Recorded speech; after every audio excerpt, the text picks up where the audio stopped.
Hello and welcome to episode 11 of the Council. I am Luke Anthony Watson, and joining me is the Handforth Parish Clerk to my Jackie Weaver, Mr. Michael Brown. Michael, how are we? I'm very well, thank you, Luke. Only issue is now that we are into the double digits, the format for the thumbnails has to be slightly different because the text has to be slightly Roman fit more in. numerals. Yeah, I was thinking that. Although to be fair, Roman numerals can get even more ridiculous though. Like what the hell's 8? That's crazy. XVII whatever, mental. It's not mental. It's just the way the thing is. You can now address me as Britney Spears, bitch. I am now the authority and the chair of this meeting. As the great Jackie Weaver has said on that clip. If you haven't seen it this week, then you've been living under a ditch. Under a ditch. Under a ditch. We'll get onto that in the news headlines, that's for sure. We have council issues for you to go over. We have news headlines to discuss. So let's jump straight into it. I'm going to go first this week, Yes. and I am going to cancel slow people. Slow people? You mean like mentally challenged people? I don't know about you. You live in Milton Keynes. I live in Luton. You have quite a big shopping centre. It's a monster. It's a monster. You literally have about a mile. Yes. I'm trying to remember what it's called. Midsummer's Boulevard. Yes, Midsummer Boulevard. It's a beautiful. Do you know why it's called that? When the sun rises in the east, it rises in the fucking east. Good. I did not. I mean, brilliant. I love it. Okay. No, yeah. Basically, it's. I mean, to be honest, I have had very few moments where I've ever needed to find my way around the center of Milton Keynes, Midsummer Boulevard. And I just remember as a kid, I'd be like, dragged all over the place, and it just seemed like a completely incomprehensible labyrinth. And I'm still none the wiser. So I prefer Luton's shopping centre because it's just one straight line. Yes, one conveniently straight line. I mean, what I don't understand is, I don't know about you, but when people stand in the middle of absolute nowhere, just chatting to fucking Billy No Mates, when you've got places to be, I'm sorry, you're getting bulldozed. And if people don't want to just stand in the way, just step to one side so that you're not an inconvenience. Otherwise, you're getting bulldozed. And we can't be having that in today's society.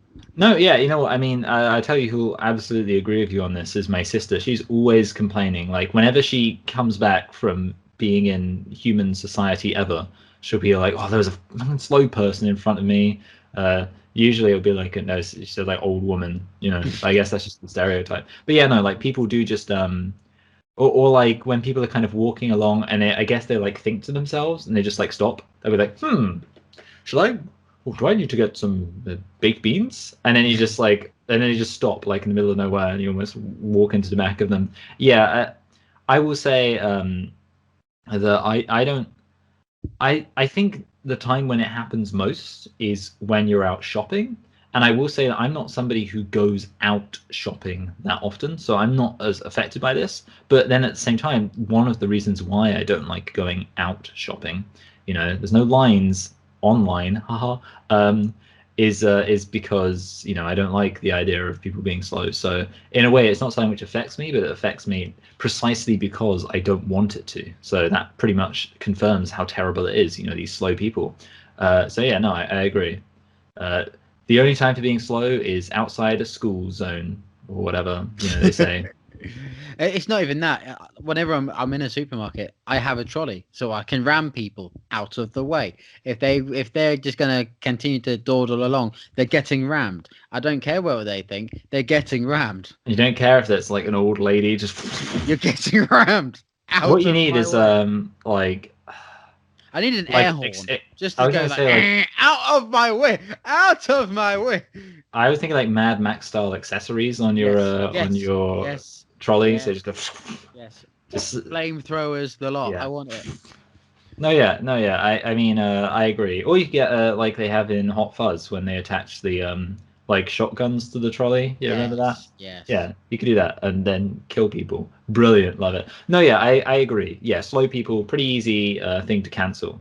we do have more comments. The production machine is starting to work. We start with our latest episode. Hebrew San, one of our wonderful fans, said, "I wonder if Yes. America Florida thing is recursive. Is there a particular city that other Floridians think where the real crazies live, and similarly a neighborhood in that city, Yeah. etc." And I then a mean, guy like there must be. So when you think about it, there's like the craziest country, and in that country there's the craziest state, and in that state the craziest county, and in that yeah, county the craziest, and then somewhere at the bottom you have the craziest man in the world. I assume it's a man, yeah. but probably is those men. Craziest person in the world. What I love is that with Florida, there is such a huge state. You've got Miami and Orlando, which are huge tourist attractions. Then you got the alligator land. Got Love the it. alligator land. The Um, Keys. you've got the Keys. You've Got got Egg pie. Jacksonville. You got Tampa Bay, of course, Yeah, with that's it. the Super Bowl last week. Um, It's basically like I guess it's like you've got the tourist attraction stuff, and then you've kind of got the standard almost Chicago, LA style urban area. yeah. Then you've got obviously the alligator area. Mm. Then you've got the old people area, and then you still have on the top the kind of redneck Alabama Yeah. area. And Yeah. so they've got a The lot going on. the ones that make us worry every November, every 4 years. Yes, exactly. Yeah. So the crazy people. Although I mean, last time it was the bloody people in Miami, if you can believe it, those Cubans. But no, yeah. Basically, it's I guess politically it has a lot of different biomes. Like it's kind of the obviously the place where all the old people live. I think it's called the Villages. That's basically just like I don't know Vermont or Massachusetts or something. Yeah. And then they've got other places like LA, and yeah, they're just going all over the place. They're all over the map. Mm. So we love them, I guess. But that's the thing. I mean, I guess so. Given the diversity, they were bound to have, some crazies there. There's too many different. This sounds like I'm advocating some kind of weird kind of segregation. I was going to say too many different people coming together. Yeah. Was all this craziness. We really do, and also I think ultimately it's a great cross section of America. Mm. Like name me another state where you have that sort of people. I was watching a Tom Scott video just today of He needs to be a guest. have you heard of California City? Yes, the city that almost was then wasn't. So I like to Yes, say. yes, and it's I think it's what the third biggest city in By California by area. area, and yet only has about a fifth of the population. It's so intriguing, and yet you compare that to the other side of America. It's just Mm. Yeah, America.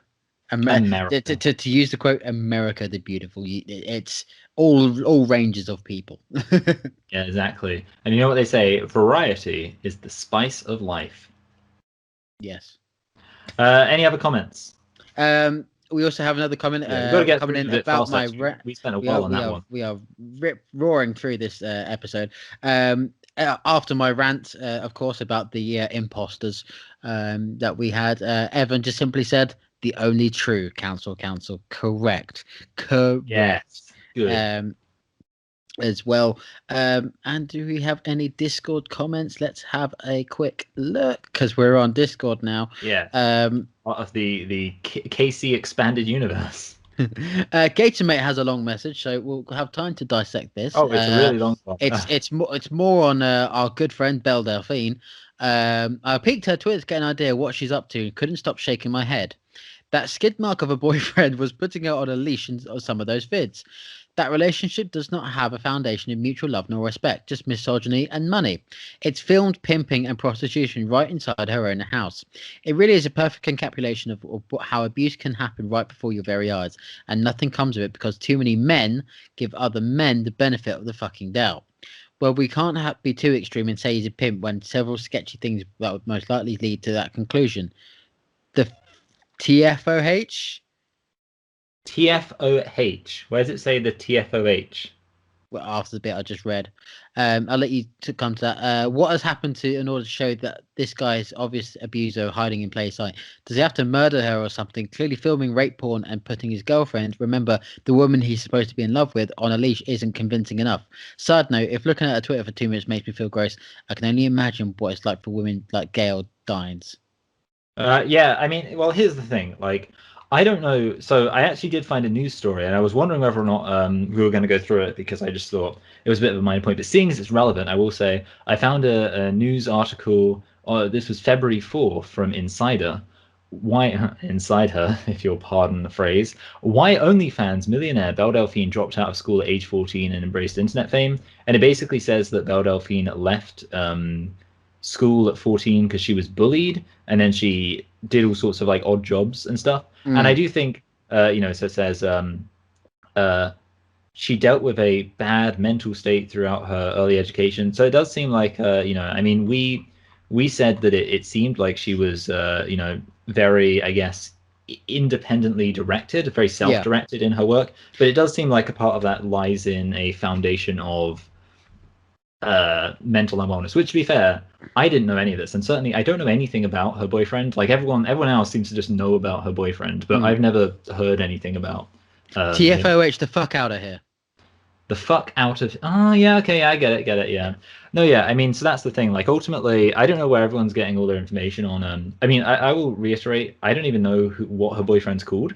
Did we ever even get to the bottom of No, that? no. Yeah, so like to be fair, I mean, I ultimately in some sense, it's the kind of thing where if I looked into it, I maybe wouldn't be surprised, especially seeing as like I did find out, and this was just my random perusing, that Belle Delphine does have a bit of a history of, like obviously if you're leaving school at 14 because you were bullied and stuff, you can imagine that puts somebody in a vulnerable Mm. situation. So maybe there is something dodgy going on, but I don't know, and that's kind of the issue. Like I don't. I don't know about you, but the main fact that we haven't addressed is she's British. She's not American. She's from London, and I'm ha, kind of wondering where this is going. you know, to to to hear that kind of story, like if she was American, then all the pieces would make sense. She's an influencer. She's on TikTok and so on. It would all make I sense. mean, to be fair, yeah, I didn't realize you. I was surprised to find out she was British. So yeah. But the fact she is from London, and again, our education system has failed her in that way that she Yeah. did have to drop out, and now here she is making explicit videos online. Yeah. And It's fascinating. yeah, I mean to be fair, if there's one thing we've learned from like BBC scandals, it's that the UK is full of pedos. So Yes. you just can't rule anything out. I guess in a way, when it comes to pedophilia, the UK is the world's Florida. No, yeah, yeah. At the end of the day, yeah, I think. I mean, who knows? Maybe we'll return back to the. She's becoming a regular topic of discussion, and the funny thing is, she's becoming a regular topic of discussion, even though the overriding, I guess, theme is, I don't really know much about her. As always, if you want to get in touch with your Oh comments yes, of and your course. issues, Michael, how can they get in touch? Well, they can actually contact us via email at cancelcouncilYT@gmail.com. That's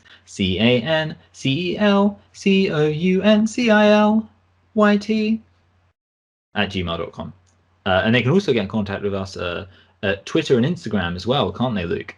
They can. It is cancel YT on Twitter, on Instagram, and on Facebook. We got to get a couple of new followers this week. It is cancel YT. That is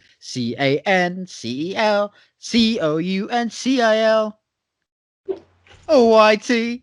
Love it. Go hit us up, and we'll be sure to follow you back. Michael, let's have some Okay, news. yeah, let's have some news. So, first of all, we'll start off with this is from popculture.com. YouTuber shot and killed while attempting prank robbery. Oh dear.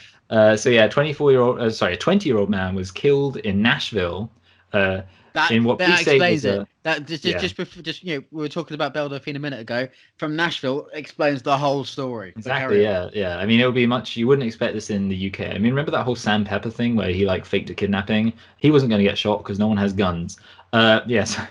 Um, it was apparently a YouTube video shoot gone wrong, and it says at the trampoline and adventure park in a strip mall. Wilkes is the name of the guy, Timothy Wilkes, and a friend approached a group of people wielding butcher knives. And not realizing that Wilkes was filming a prank, somebody called Starnes, David Starnes Jr., shot him. So yeah, basically, it turns out, and this is the real shock, trying to do a prank video that involves pretending to stab a bunch of people in a adventure park, filled with children's. That's a great place to decide to shoot your prank. Not a good idea. What do you think, Luke? I mean, it's America. It's Nashville, Tennessee. Says it all, doesn't it? No, yeah, I agree. I mean, I think it is. I do think I've actually thought for a while, like, you know, there's kind of rubbish horror films all the time. I actually think a horror film I'd like to see, which I think would be entertaining, would be like a a horror film where a bunch of people get abducted. I was thinking like Australia, they get abducted, and basically the plot is that the people who have abducted them are YouTubers who are doing like pranks and stuff for the views, but the pranks are like murderous pranks. So it'll be like, hey guys, thank you for 1 million subscribers. We're going to be dropping a car on this person, and like that's so obviously it would be stupid, and I'm not claiming it will be a masterpiece, but I would like to see a film like that where it's kind of like YouTubers become the evil villains because they're like YouTube influencers are like the bad guys. So yeah, that's what I'd like to see. It's not even that. There is a British equivalent. I saw a video this week from one of the banter pages, and it was along the lines of just doing it for the clout. And in this video, I'll probably send this to you afterwards, is a guy that is in the middle of a road. A car is coming, and he says, "Stop! Stop! There's a fox under your car." And so the driver gets out to inspect it, and as he gets out and inspect it, the guy jumps in, drives off. Literally a full-on GTA style carjacking.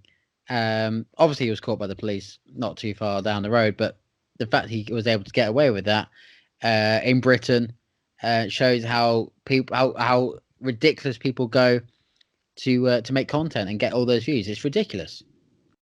Yeah, but even in Britain, there are these two lethal weapons. Yeah. Speaking of fighting, there was actually I would say, the quintessential cancel council story today, this week even, because it was a convergence of our two interests. An ex-WWE superstar, Gabby Tuff, Yes. announces gender transition. So this big, massive wrestler guy has now decided that he is in fact a woman. So, what do you think, Luke? Do you think that that this is a huge loss for the wrestling community now that they've gone from having a really cool male wrestler to one of those weird female wrestlers? I'm not an expert. What is your take on this? I mean, you use the term WWE wrestler very loosely. He was Tyler Rex in WWE from 2009 to 2012. He didn't really scratch the surface too much when he was in the company. Otherwise, I guess the story would have been much bigger. I'm just going through his is wrestling particularly gender segregated? Because obviously it doesn't really need to be as much because it's all like fake anyway. I mean, I know that the actual skills involved are real, but like obviously it's not a competition. So I'm just wondering, do you often get like male wrestlers fighting female wrestlers? It's gender wrestling. I mean, is a specialty. I mean, you look at when Ronda Rousey came into the WWE in 2018, she absolutely battered the crap out of Triple H and his wife Stephanie McMahon. So it does happen. Stephanie McMahon. That's a funny. Yeah. And when it does happen, it's cool. But there is certainly a divide in opinion as to whether it should be a thing or not. Yeah, I mean, yeah, because obviously the thing is, like, I mean, here's the big question, because obviously you get these issues about transgender people in sports, obviously transgender women competing with men. I guess it's a good thing this happened in wrestling, where obviously it's not as much of a competition. Obviously it's more of a performance compared to boxing.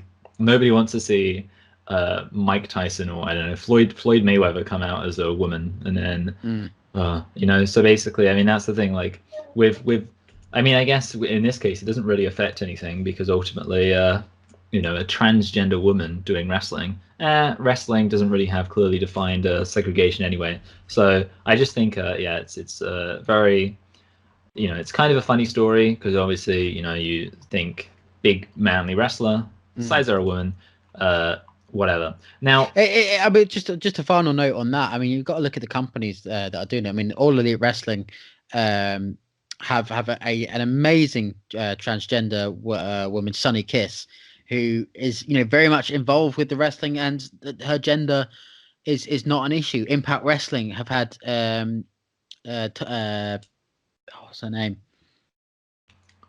Tessa Oh, Blanchard has won the men's world's heavyweight championship last January.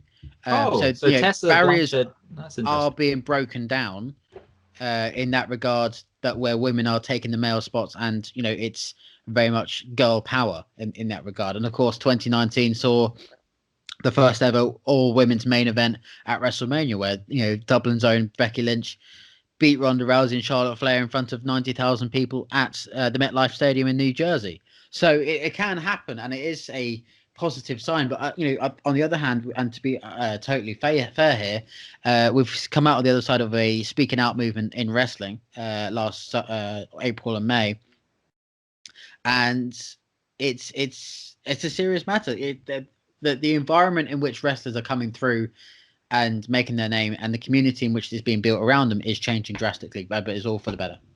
Yeah. I mean, Thank you that's for my TED talk. yeah. I think that's the thing. We're all looking forward to your lecture series on gender politics in wrestling. It's going to be beautiful. This is where King Critical 2.0 comes out. I know, yeah, exactly. But speaking of things we spoke about last night, actually, this isn't really something we spoke about last week. Well, that wasn't, but this is something we spoke about last week, Luke. And it is, you were mentioning Dogecoin, I think is what it's called. Well, apparently, Tesla buys $1.5 billion in Bitcoin and plans to accept it as payment. And apparently, Dogecoin fans are freaking out. So, what do you think about this? Tesla jumping in, obviously Elon Musk's company, The story gets and funny. really sticking it to the Dogecoiners. It just gets funnier and funnier. I know, that's the thing. It's just it's so arbitrary. A sub story to that this week: Mr. Beast, everyone's favorite money spending YouTuber, is sending a hard drive time capsule to the moon. So he's uploading videos and clips and whatever from people. You can pay $10 and you can get a video up onto that hard drive, sending up 1 million Bitcoin up on that hard drive. And the theory is that by the time we can travel to the moon, it will cost enough Bitcoin to get there to go and pick it up and collect it and harvest it. I like that. Yeah, so just to reiterate, there is an American flag flying on the moon, and there will soon be Bitcoin on there as well. Oh yeah, that's great. I mean, that's good because they're both equally worthless. Am I right? Stupid Americans. No, yeah. I mean, I think that's. I guess it's kind of like the real life version of leaving your Animal Crossing game for 10 years and then coming back and finding out you've collected a huge amount of interest. Basically just that. Yeah. At the end of the day, like this whole cryptocurrency thing. I mean, I just think. It's crazy that anyone would take these kind of gambles. But yeah, I mean, I guess because that's the thing, and I guess this is kind of like the less collective version of what can always happen, which is that anyone who's just got, or any group of people who have a large amount of money, can just manipulate the market for their own. And it's a similar thing with like the modern art market, where basically because the value is entirely in public perception, you'll get people like buying modern art really cheap, and then one day they'll just start buying art from like the same artist really expensively, and it will just people will suddenly go, oh, I guess that art's really good, and then obviously their entire collection becomes. So it's basically anything where it's like value is in. And I know that our best friend Adam Smith said that everything is worth what its purchaser is willing to pay for it, but some things have an actual value attached to, like just an intrinsic value, but lots of things just have no value at all. And those things, yeah, like how can anyone put their faith in them? Now I've got a story which this was actually posted on the Discord, and I thought it was, we loved it. Martina Big is back. This is from this morning, sorry, on ITV. Martina Big is back after having injections to turn her into a black woman. Now, what do you think about this? Do you think? I mean, I love This Morning. I mean, it's one of those shows which you never know what you're going to get. It never takes itself too seriously or too wacky. And 1 minute you could be watching a junket serious. with George Clooney. The next minute, here's a man with one eye, one leg, and he's looking for love. I mean, it's just. Oh. it's a British institution, is what it is, and Yeah, a story like that is just so sideways. It's beautiful, but if only I knew somebody who would look into sort of gender politics and yeah, how and kind people of yes, treat yes, yes. themselves. So, Michael, what's your take on this? Yeah, I mean, it's an interesting thing, obviously. I mean, you could point out, for example, like injections to turn her into a black woman. Obviously, being a black woman is based on your genetics and your ancestry, and you know, you can like that's the thing. If you're going to say like that this woman has been turned into a black person, then you'd Mm, also have to say that like somebody who, you know, covers their face in black makeup has turned into a black person. You know, obviously it's not actually turning into a black person, it's an imitation of a black person. I think you know, obviously it's kind of a weird situation because the these people who feel like, I guess they want to be another race, there's different reasons why they do it. A lot of people will be like, oh, it's genuinely because they're transracial. mm, Other people do it like, Michael I mean, Jackson. yeah, like I don't know with Michael Jackson. Like I don't know what Michael Jackson's deal was. Did he actually think he was a white person in a black person's body or something, or was he just like, did he just think that having white skin looked nicer? Because obviously, for example, in India, there's a whole thing where they sell like face whitening cream because there's an idea in India that people with paler faces are more attractive. So like that's the thing. It's like that. There's there's so many different angles to approach it from, and that's kind of always been my issue with even the transgender stuff. I've always thought my opinion has never been like it's as simple as these people doing it for one particular reason. I've always thought it's more like there's probably loads of reasons why people consider themselves a different Mm, race to what they are or a different gender to what they are. And really, I think that the worst thing you can do is try and shut down discussion by saying like, "Oh, this person actually is definitely a black woman." So yeah, I don't know why this woman did it. mm. I think, you know, at the end of the day, I guess it's kind of an easy opportunity to be a spectacle. Um, have you seen what this woman looks like, by the way? I have just before we come out. Apparently, Michael Jackson has a genetic skin condition where his skin turns lighter, um, called vitiligo, which is causes Oh, patches of his skin to turn white. oh, Hence so why he, people. so he wanted to get it all white. I don't know why he didn't want to get it all white. No, yeah, basically. So that's the thing. Like at the end of the day, I think it is a funny story, and yet it's also like, you know, like at the end of the day, it's obviously like people are just mental. I Mm, guess it's a combination of mental, and also we have a society where like you can you can get attention for being mental. So why wouldn't you? So mm. yeah, it's fun. So I like this one. War erupts at New York Times after Donald McNeil ousted over N-word controversy. You know, we love a bit of, you know, racial controversy. So here's the thing: it's a classic story of uh, he was out on a trip in Peru. This guy's a journalist for New York Times. He was out on a Right. trip in Peru because I think he's a professor or something, and one of his students was asked whether or not, sorry, one of the students asked whether or not it was okay to use the N word in a particular context. And then this guy, what was his name, Jonathan McNeil or something? Sorry, Donald McNeil said, gave a reply, but in his reply he casually used the N word. So I guess this is really the question at the center of it. I mean, obviously there's a question of like, are you going to fire someone just like out of nowhere? Well, not out of nowhere, but you know, are you going to fire someone who's been with? Because this guy's like an old guy, he's been with for ages, and it's like, it was pretty quick firing. But the other issue, and it comes down to the classic question of, can you use the N word uh, within the context of just referring to the word itself?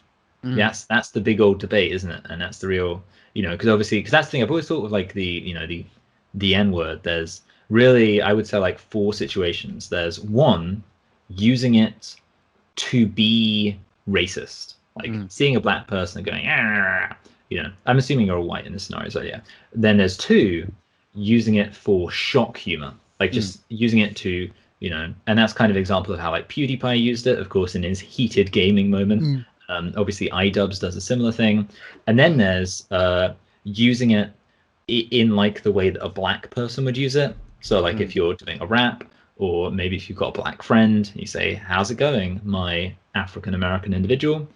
That's the other example. And then, of course, there's the fourth example, I spent a lot of time thinking about this. I characterized it. No, I kind of just I've always thought about this. There's like 4 different scenarios, and then of course there's the 4th scenario of just saying it with reference to the word itself. So today I'm going to be talking about whether or not it's appropriate to say blah, and I'm not going to say it because I don't know about YouTube's policies on these kind of things. But I guess here's the question: between that spectrum of saying it because you're a literal racist to saying it because you're just kind of having an academic, serious discussion about the word itself, where do you fall in terms of the acceptability? I mean, it's where the media is at. I mean, was it a few years ago you had that word in Paris? That song was sang by Jay-Z our and favorite, Kanye. yeah, Yee. Don't forget that. I mean, it's an interesting one because certainly within context it makes sense, and of course, I'll try and remember who it was, where it said on the BBC. I mean, so the thing is, there was obviously the story. I don't know if this is what you're talking about. I don't think it would be, but there was a famous instance of a woman who used the a phrase which is African American individuals in the woodpile. I like using the phrase African American individuals because I think it's just like just going really far in the opposite direction. But no, yeah, I mean, while you're talking about it, I'll just say that like my attitude towards it, I do think there's an extent to which it needs to be accepted that it's another example of how you might talk about it in a different situation. Like I think in many ways, like any other swear word, it should be treated contextually. Like for example, if I'm not going to sing a rap song to my grandparents, No. regardless of whether or not it's got the N word in it. So therefore, it wouldn't make sense to me to say that word. But if I'm singing a rap song to myself, like in the shower, like maybe I'm sat there in the shower and being like, "What's happening? I'm in Paris. Yeah. Oh, I love Paris, and also maybe I'll drop it then because it's just me and no one's." But so that's the thing. I feel like contextually, it kind of depends as well on like the situation you're in. And obviously, like if I was writing an academic paper in like a serious academic journal, I probably would use the actual word itself because I trust that whoever would be reading it would be like, oh yeah, obviously this person is using it in an academic context. But if I'm like on the news, for example, and we're talking about racism, and I say, obviously it's wrong to say, and then I say the N word, I'd understand that would probably, the average person watching a TV would be offended by that. So it's kind of, I'd say, be mindful of the context of when you're using it. But yeah, I'd say in some contexts it is okay to use. I think it's for further discussion and further debate for sure. Going forward into the future, really, especially at a time where racial tensions. Next week we'll be cancelling the N word. No, yeah, I'm just I got some other. Okay, actually, I've got some small news which I think is quite funny. So, okay, I'll just say this last one. Jamaica has been running low on marijuana. They're running low on marijuana. This is the story I'm here for. This is the news we should be having. And Tristan Thompson is a chief opportunity explorer. I don't know what that means as an actual, but apparently it's a job title, chief opportunity explorer. That sounds like kind of a, hey man, this is my chief opportunity explorer. He'll get you baked. Anyway, he described it as, he said, it's a cultural embarrassment. And I mean, to be fair, it's kind of true. It's like, Jamaica not having any weed. That's like France not having any wine, or Spain not having any, I don't know, Torito, or America not having any hot dogs. Jamaica's got to have weed. So what do you think? Do you think it's a cultural embarrassment that Jamaica doesn't have any sticky bud? You like that? Sticky bud. Yeah.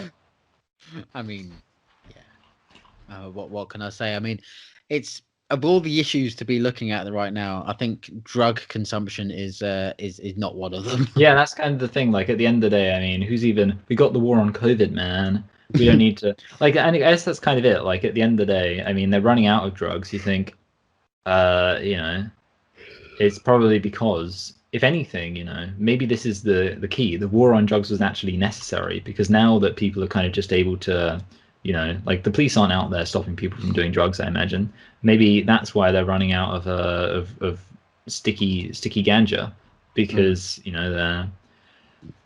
that's what it says. I mean, the article literally starts, Kingston, Jamaica Jamaica is running low on ganja. That's the first line of this article. Wow, wow, Uh, that says from it all.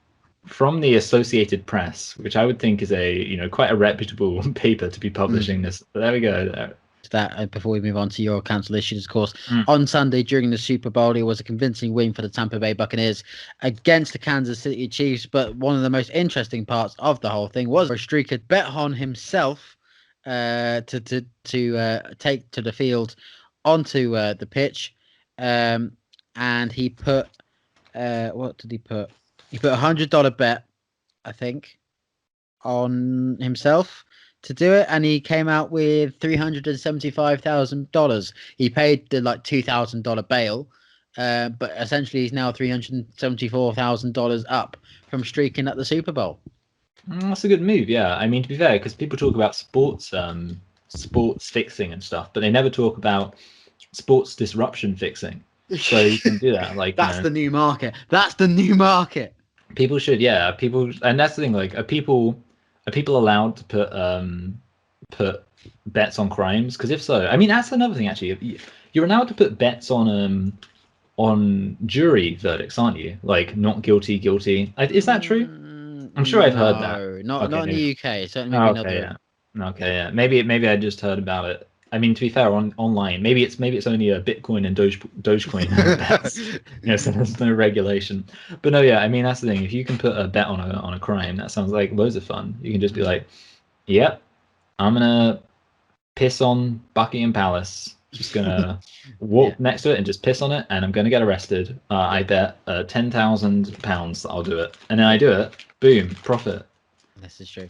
Could say literal liquid gold. Liquid gold, indeed. Time to have your cancel issue, Michael. What have you got for us this week? Yeah, it's a pretty big one. New Simpsons voices. No, okay. So here's the thing. Here we go. Here we go. New Simpsons voices. Tell us more on this one. Yeah, like more abstractly, I could have just, or more generally, I could have just spoken about the fact that Simpsons has been around for ages and it's pretty ridiculous, and everyone kind of knows it's pretty ridiculous because it's like they're on like 31st or 32nd season. Pretty crazy.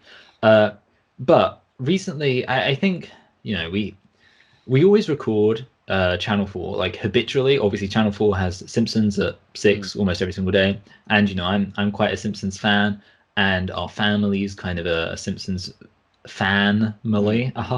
And we've always just kind of recorded it habitually. But a lot of the time recently, as the episodes have kind of got worse, we'll like look and see what the episode is, and someone is be unimpressed. But anyway, one time I think there was an episode, and it was from like very late, because obviously the episodes just vary in terms of when they're from, and this one was from like I think maybe even 30, and you heard their voices and they all sound completely different now, and it's like so basically Bart sounds like little baby Bart now, like he's like, "Hi there, my name's Bart," and it's like obviously it's because the woman, what's her name, Nancy Cartwright, who plays him, is obviously like an old woman now. So that's the thing. Like they've been doing it for 30 years, and people's voices change. I mean, I'll never forget when The Incredibles 2 came out, and even though it's supposed to be set immediately after the first one, Elastigirl talks like an old woman. She's like, "Hi there, my name's Elastigirl. I'm going to fight crime," and it's like you were like a hot MILF 2 days ago. Why do you suddenly sound like an old woman now? And that's the thing. Like basically, people's voices change, and I guess it does get to the real question, which is what are the Simpsons going to do now that because eventually these characters are going to get so old, or these voice actors are going to get so old. Maybe lots of them. I mean, obviously a few voice actors have died quite famously. Obviously, Edna Krabappel. But these actors are getting so old. What if they die? And also, clearly they can't do the voices anymore. I feel like, what are Simpsons going to do? Sound alike? Yeah, I agree. I mean, obviously, Edna Krabappel passing away a couple of years ago, which was a huge loss. Of course, Harry Shearer's now since quit the show with its representation of a poo, and you can argue that the show is just a amalgamation of representation. And it's a shame we went around during the whole Apu fiasco. We could have really got into it. We really could have, and I think a lot of people said that they should call it a day over the last 5 or 6 years. Now that we're into the HD era, I guess, of The Simpsons, What's your argument to that? Do you think the Simpsons should carry on and continue to make episodes every week? Because I think 30 seasons of the show is about enough. Yeah. I mean, that's kind of the thing. Like, what I find interesting about it is it's not even like they have the occasional gems. Like, generally speaking, it's pretty like it's actually been in a way, I guess, consistent with its quality within each season. So it's kind of like it's got consistently worse, and it's not really had any like great episodes that have stood out, or any particularly terrible episodes early on that stood out.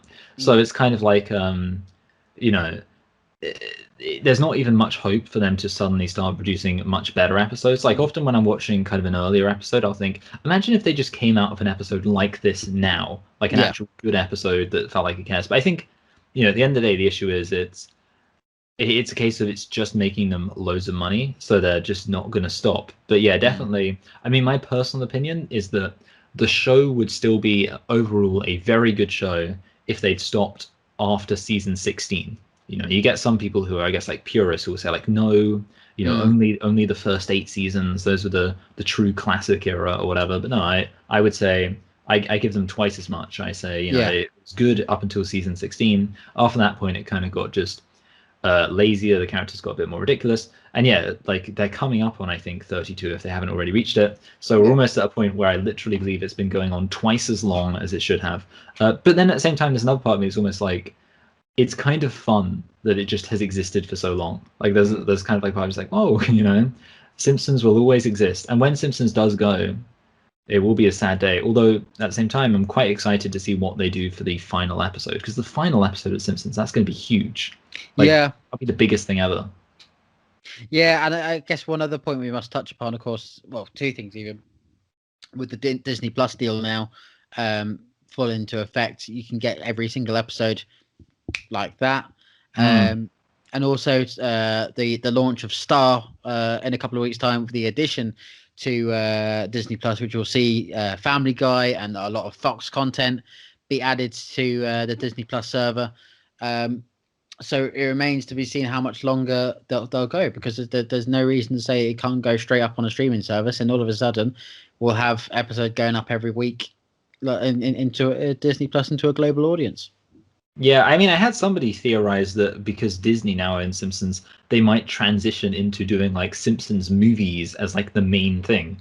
So like they'd almost be like, oh yeah, we'll just have a Simpsons cinematic universe. But yeah, I don't. But of course, we haven't had a film in nearly 15 years. It would be a lot to say, right, we're going for another one. So it remains to be seen what happens next. But certainly, whether it should be cancelled. Yes. Literal cancelling. We'd love to hear your cancelling issues for us to discuss each week. Michael, where can they get in touch with us? CANCLYT.